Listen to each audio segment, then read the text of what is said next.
There are so many different kinds of puppets you couldn't believe. Even I don't know everything. But the standard, the classic one that everybody knows is hand puppets, which you put on hand. I don't Yeah. know. And marionettes, what you're asking, there are puppets on the strings. I have couple.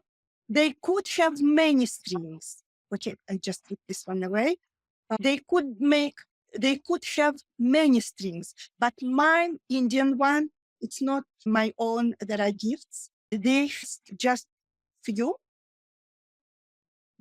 She has few strings, but he is marionette because he is manipulating by strings. I have couple more, but most puppets what I use, not marionettes. It is a special skills which I didn't learn much.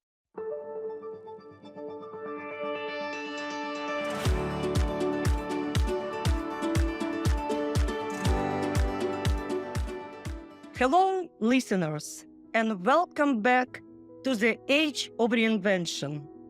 Redefine freedom and purpose at midlife. I'm Emily Bron, your guide through the twists and turns of middle age. Today, we are chatting with Alla Petrova, a shining example of what is possible in retirement or in life after 50. Also, Alla's immigration story seems similar to others. It is unique due to her professional background, working in the past in the Bolshoi Theater in Moscow, her creativity in making her own life and the lives of others more exciting and playful, by her bold decision to create a puppeteer's theater from the puppet dolls she's creating herself. Alla arrived in Canada alone with a small child and has reshaped her career, taking up new skills and hobbies, and continued to improve old ones. Impressive is that after turning 50, Alla started making dolls, masks, and puppets. She created her own puppet theater from this hobby while taking storytelling and acting theater training from Toronto international professionals, and was even traveling to similar retreat places abroad. She also began teaching children handicrafts. So Alla launched a new life chapter and created a dynamic, creative, and purpose-driven life filled with joy and fulfillment. Puppet theater, under the name Puppets for You, is well known in the Toronto Russian-speaking community, and many children are waiting for the new performances with Alla's storytelling and dolls. Alla's journey powerfully reminds us that midlife is not a time for stagnation, but a time of immense potential for personal growth, creativity, and exploration. Join us as we delve into how Alla reinvents herself, continuously learning and evolving along the way. Hello, Alla. I'm happy to see you in my online studio. And even I know you for years, I still have a lot of questions to you. And I hope that we will have interesting conversation for everyone listening to us now. Hi, Emily. Nice to see you today. And I am ready to answer all your questions. Excellent.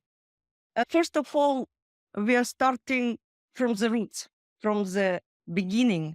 Please share a little bit about your personal journey and the pivotal moment which led you to where you are today.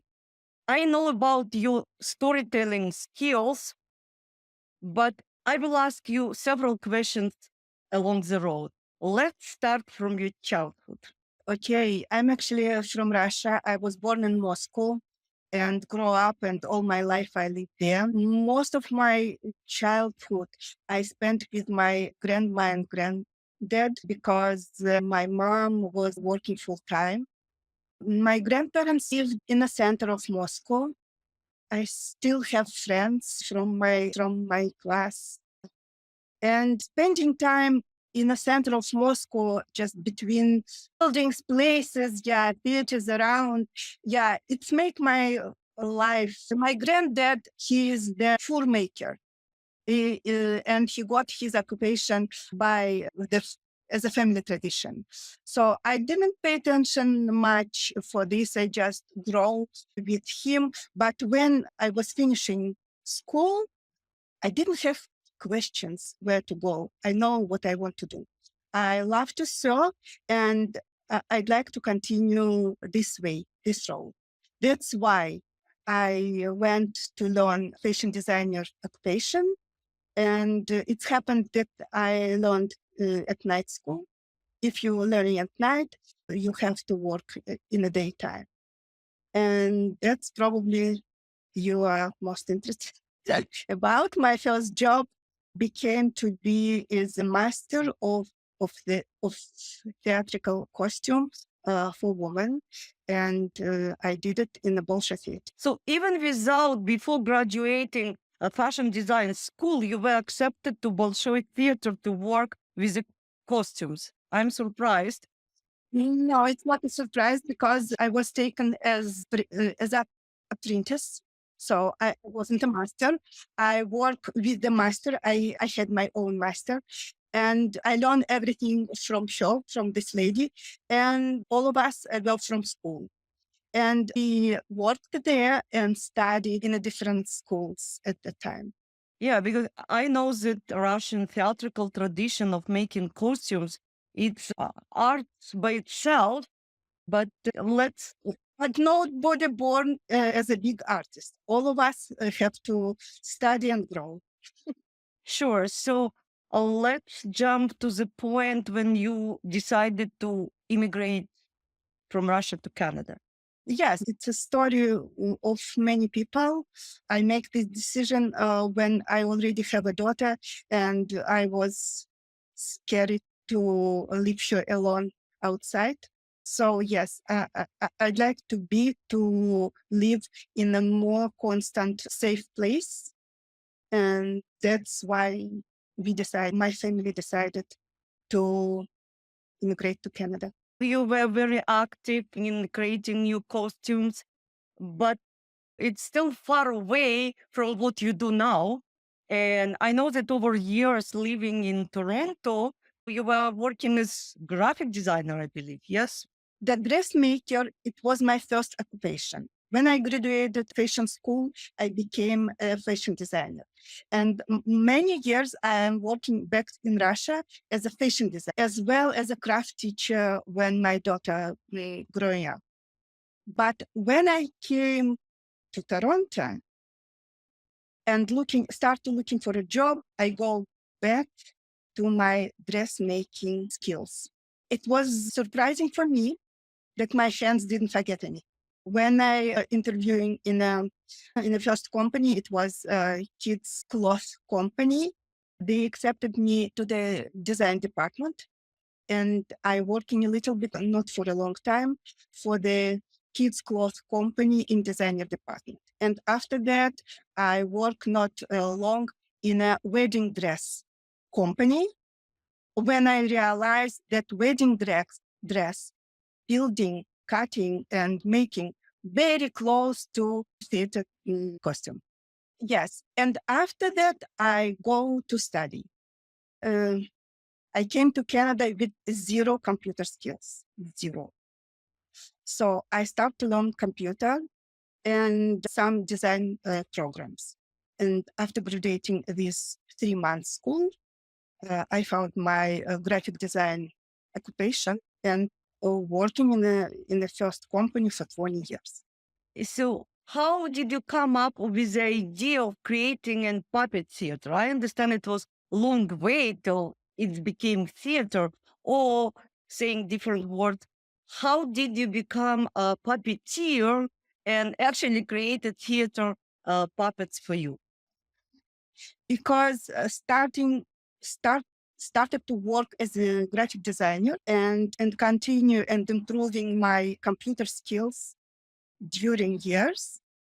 I didn't do anything by my hands, and my hands, how to say, my hands were tied not to do anything. It's actually like many people these days, we forget our skills of small motoric skills. So when I get some chances, so somebody asks me to do some costume or to show something, I feel so much joy. I can work nights through without any tiring. So I know that I want to add to my computer skills something what I know how to do. And because I always teach kids crafting, we made dolls, we made some other embroidery skills, something. I thought about what I want to do, and I decided that puppet theater is a matching to my interest, and I'd like to try. So first of all, I tried to make some puppets and to do some play and shows, performance. And that time I realized that not everything's so easy and clear how it seems to be. Yeah, I was a little bit surprised when you started that it's easy. And sometimes we think that it's easy, and the long way and all the way to the mastery, it actually takes time. So, what was a challenge along the way? And I understand you're still taking courses and learning. And what was the most significant challenge on this road and how you overcome it? So my first performances were in a synagogue, and there are some kids who helped me to do performances. And it looked like easy, and just when you try to do, you understand all troubles in a way. And one day, but we were taken we were very much acceptable. So public loved us. Yeah, they waiting for us. They always asking when is the next performance. And kids like it first time, but after that they became busy like all kids. So my performance and shows, it was some extra for them. And they supposed to spend some time too to learn how to do it, but they didn't have. And not everybody likes it the same way like me. So I wasn't satisfied with the results. Was the first. So it was class. I'm trying to understand. It was your class for children or just performance? No, first of all, it wasn't a class. I just came to synagogue and asked who wants to help me. And there were a group of girls. So we first time to time when they have a free time. And after that, in the holidays, we made a show. And actually, it's a lot of rules. I understand you are creating scenario. You're working actually on creating the dolls. And my separate question will be about materials. What do you use for these dolls? You need to have drafts and actually as producer to create a story and performance on a scene, correct? Like how long is this whole process say for one story that you created? Like it's a couple of months? Theater, it's the endless. You can call different things what we need for the theater, and it depends. What do you want to do? If you want to do the masterpiece, you have to work long and learn everything. But if you want to try, you can try just with with the empty plastic bag. You can take the empty plastic bag, just make like a face, like a head, and it's, oh, hello, nice to see you. So actually, you do your dolls all from nothing or from whatever is found around you. Of course, I did it from nothing. And if you remember what I mentioned, our first Halloween costume, Your daughter just came to me and said, today is Halloween and I'd like to go trick and treat. Yeah, but I cannot do it alone. Your daughter, so mine, promised to be, but she wasn't. So you and me decided to go. And my room was just empty. We just arrived. It was nothing to do anything. And I took the empty plastic bag. I took just empty Xbox and I made some costume. And I didn't know what bag we're supposed to take. I have no idea. I took a huge black plastic bag and we went outside. I remember very clear. You had a very colorful shawl and I didn't have anything. And everybody opened doors for us and said, oh, it's so creative. Of course. Maybe they knew that we are new immigrants and we are using whatever we have at home. No English, nothing. Yeah, we got a lot of it's. So I know that you're very creative. I know that just to be clear, you're creating now dolls not from the bags, but from textiles and different materials. Yeah. Yes, that's true. I prefer to use textiles. So actually, puppets could be made from any kind of materials. So I use something what I don't need at home. Old dresses, old stuffing. I can use old toys. Think what you don't. No, and now it is a different life now. You can buy everything and use it.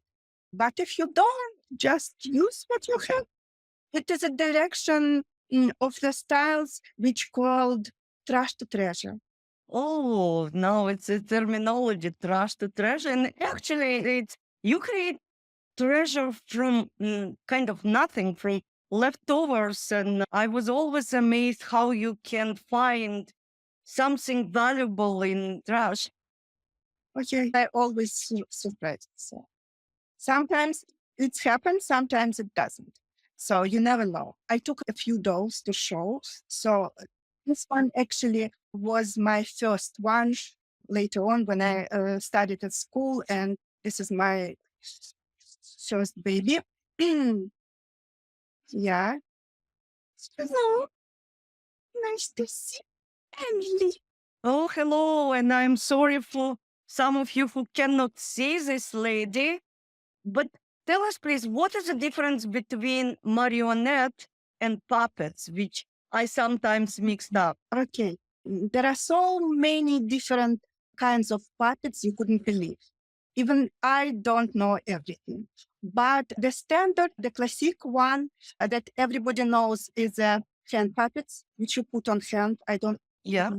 And marionettes, what you're asking, there are puppets on the strings. Yeah. I have couple. They could have many strings. Okay, I just put this one away.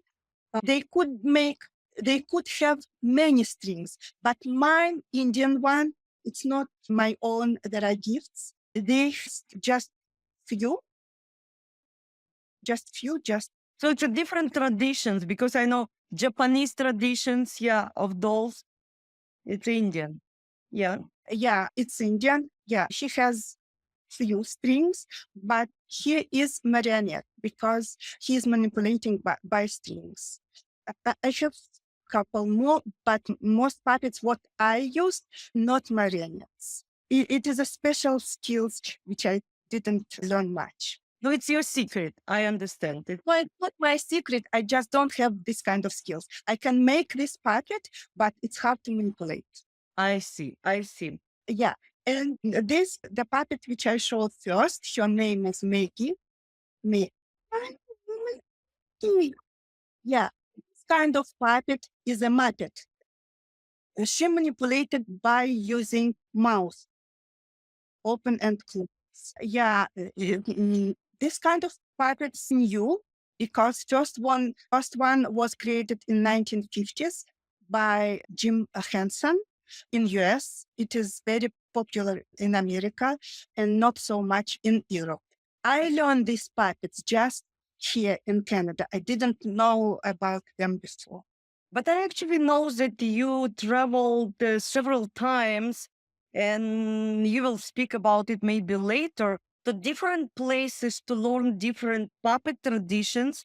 If I'm not mistaken, to Prague, because they've had marionette theater, and to other places. And even this year, when I was in Bulgaria and working in Varna Street, and I've seen, oh, it's puppet theater. The first idea, it was written on the street and with direction. I thought about you because I know you visiting different places and you learning from different traditions of making dolls, correct? Not exactly. There are different to travel and to learn. So learn about puppets. To learn about puppets, I have to go to school, to puppetry school, or to puppetry workshops, or to something.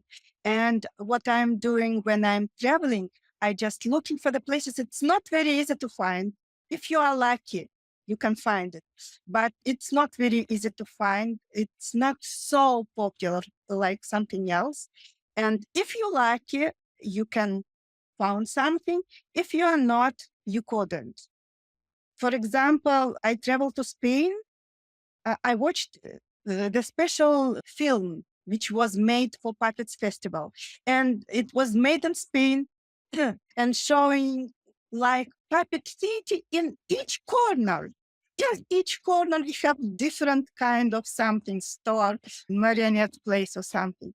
I went to Spain, was sure I can find it, but just had a dress in my hands. I couldn't find anyone. So it was a summertime somewhere, some theaters were in travel and doors were closed. I didn't find anything. But I remember going to the Valencia, to this famous festival. Oh, mixed it up. Okay, last year in Prague, yeah, Prague is a puppet's place. It is. There are many theaters. All of them were under constructions, closed, not working, something. They have shops, they have museums. I have friends there who found the very nice exhibitions and took me there, but not much. And this year, this current summer, I went to Portugal and I just mm, go specifically to marionette museums. And now I found the people there and I made them friends. So now there I have friends. Sometimes we chatting, share ideas. That's why we're exploring, that's why we are learning. And my next question, how important actually it's been for you to explore new activities other than puppetry? And could you share one or two that have brought joy into your life recently? Because aside puppetry, I know that you were taking some courses, workshops, something about singing, something about theater. Please tell us more. Everything about puppet theater always goes to the puppet theater. Just in a way, I realized that I'm missing some skills. I go and learn.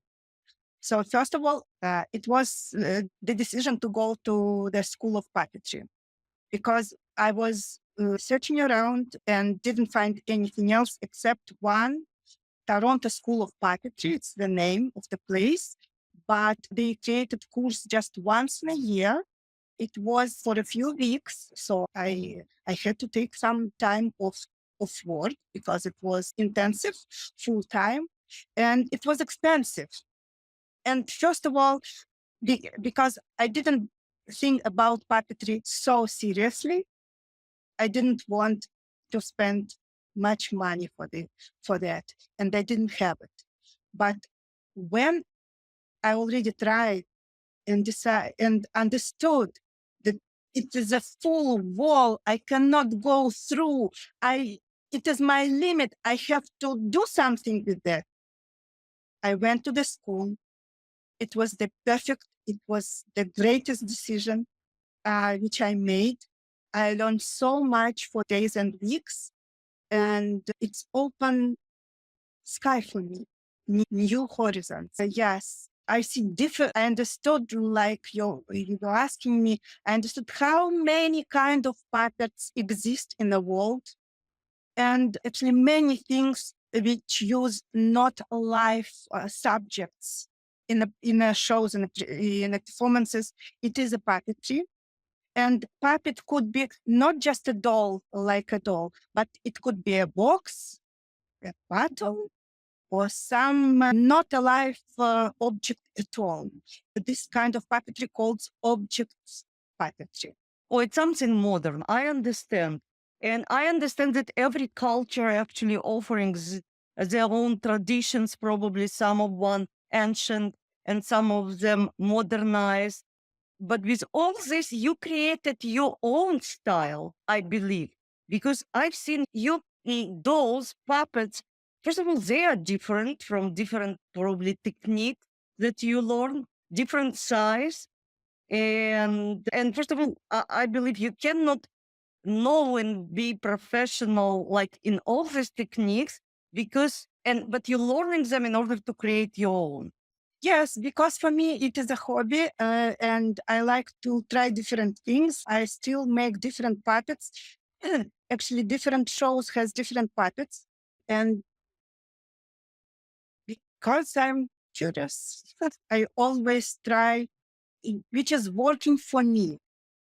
It could be different, but it's working for me. I can use them. I can play with them.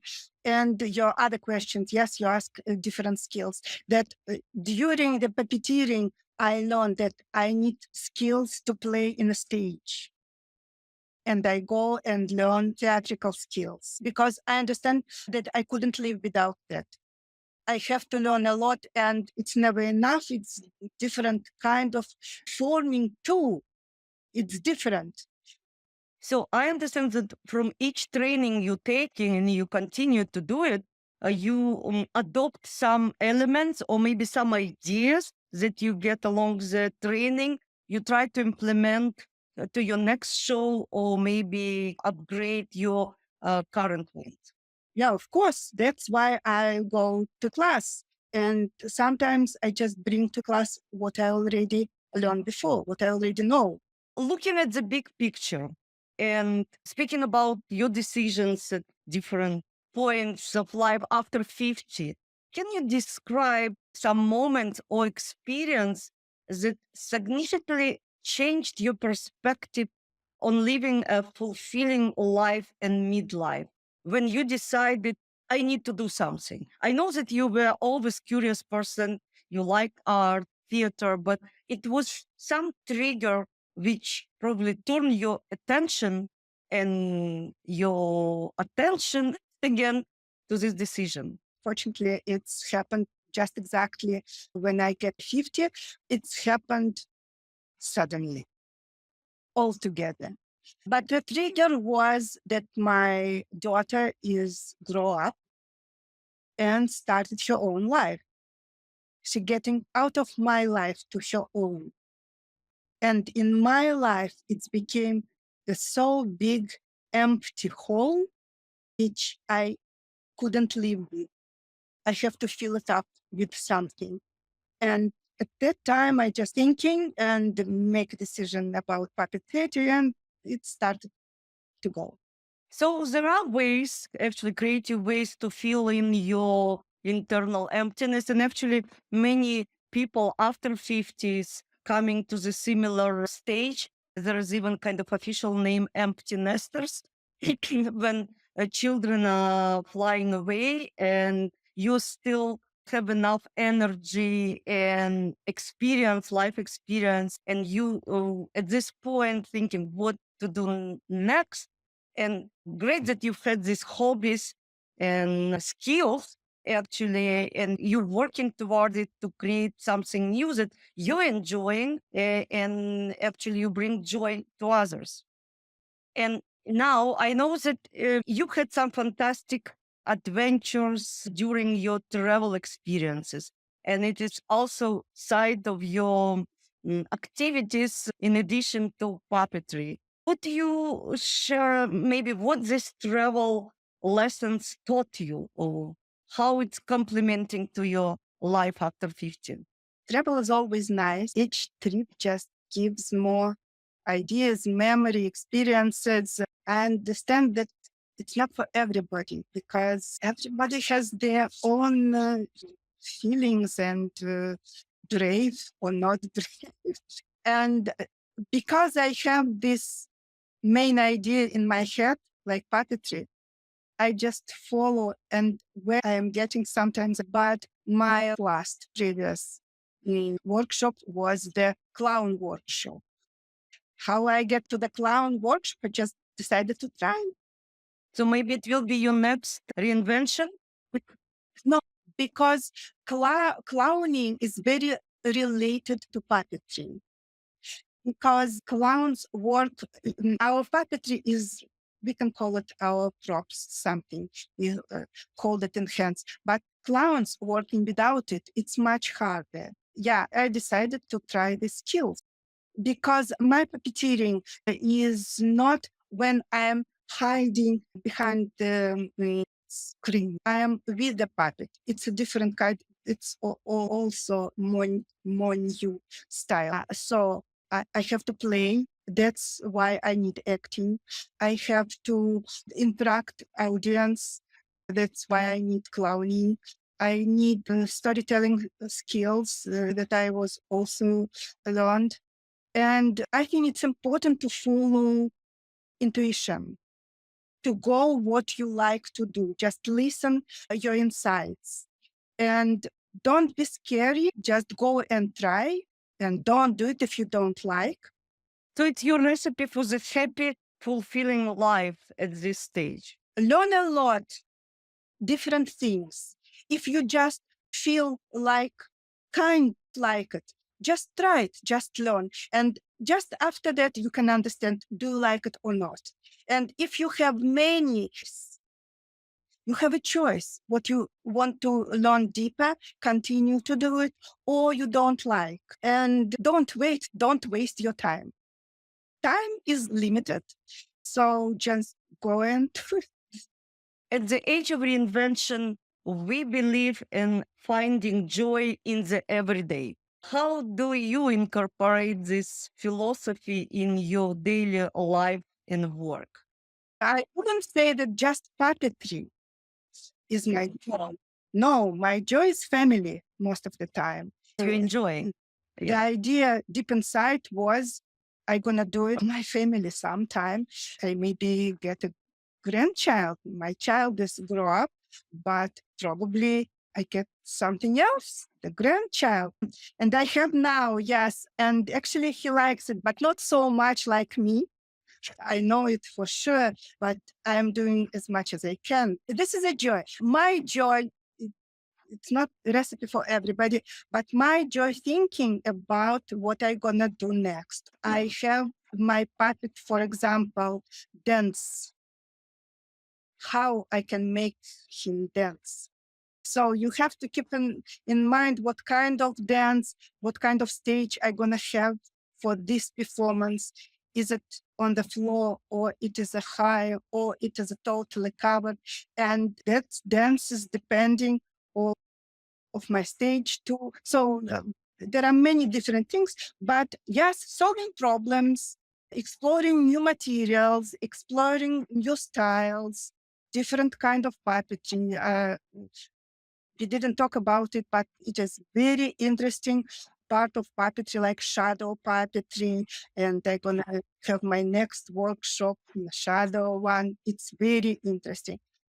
Can you learn these days from YouTube? Actually, like a lot of techniques and maybe classes even? Yes, virtual study, yes, of course. Okay, so as you look to the future, are there any goals or dreams you're particularly excited about pursuing next, other than shadow theater? Something else on your list to do? I have some ideas, and I actually have some people who I was sharing this idea because we talk about the theater and puppet theater as well. Has many different skills to involve in one performance. I'd like to make this the project which combine people with different skills. If you need dance, I don't want to dance. I want somebody to dance or learn puppet to dance.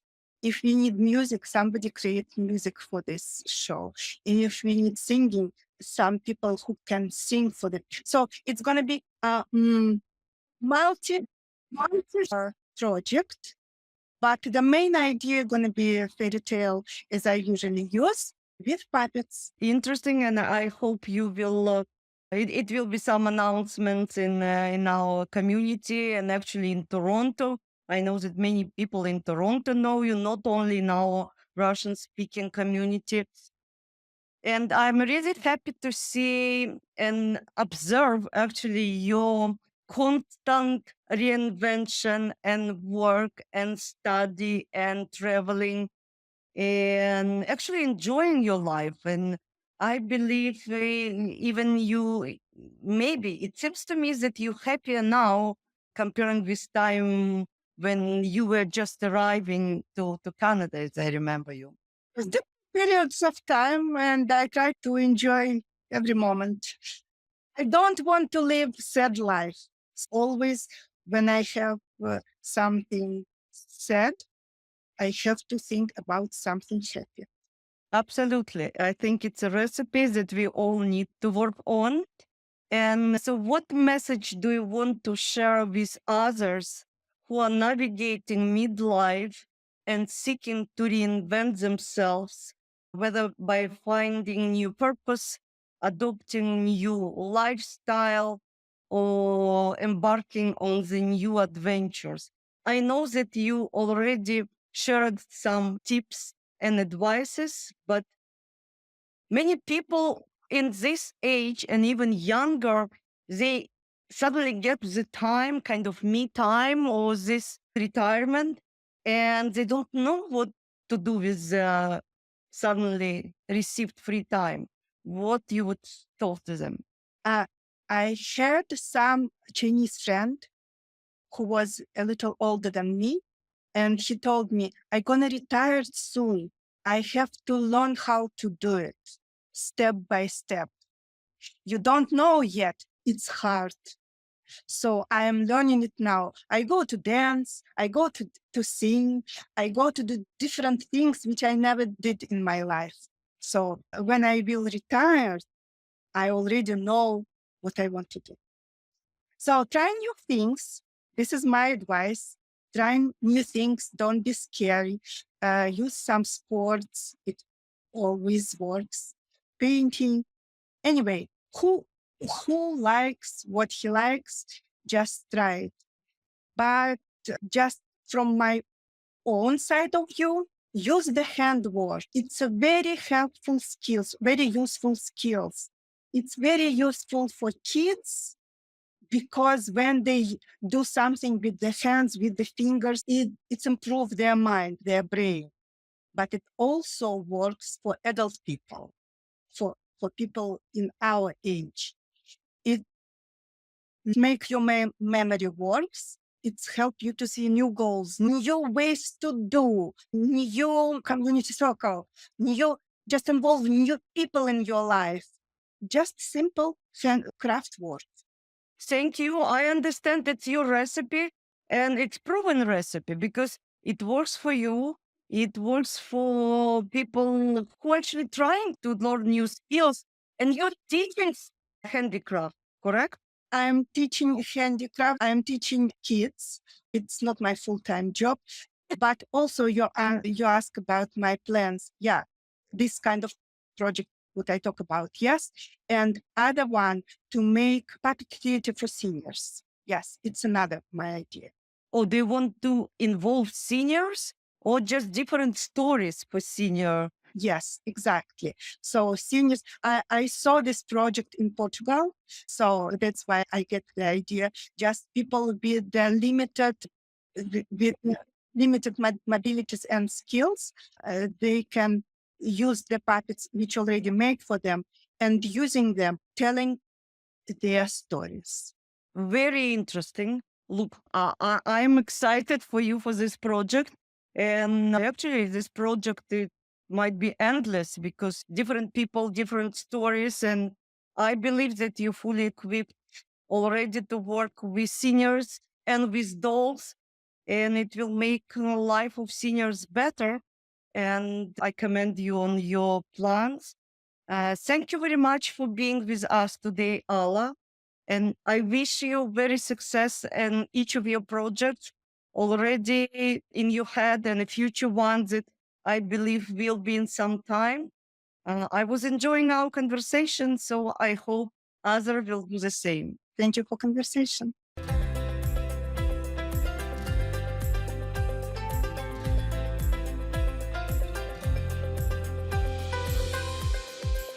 That wraps up our conversation with Alla Petrova. Life discoveries and learning don't stop as we age. They open up new paths we might never have imagined. If you enjoyed this episode, consider subscribing or following us to stay updated on our latest conversations. Thanks for listening to Age of Reinvention. Today's episode has inspired you to look at your own past with fresh eyes, I believe. Maybe there is something new you've been wanting to try or change you have been hesitating to make. Maybe. With that in mind, we invite you to share your personal stories of reinvention or start a conversation with us on social media. We love hearing how you are choosing to redefine this exciting phase of life. Until next time, I'm Emily Bron, reminding you that the possibilities extend as far as we are willing to explore them in midlife. Keep reinventing, keep pushing forward, and remember, growth doesn't have an age limit.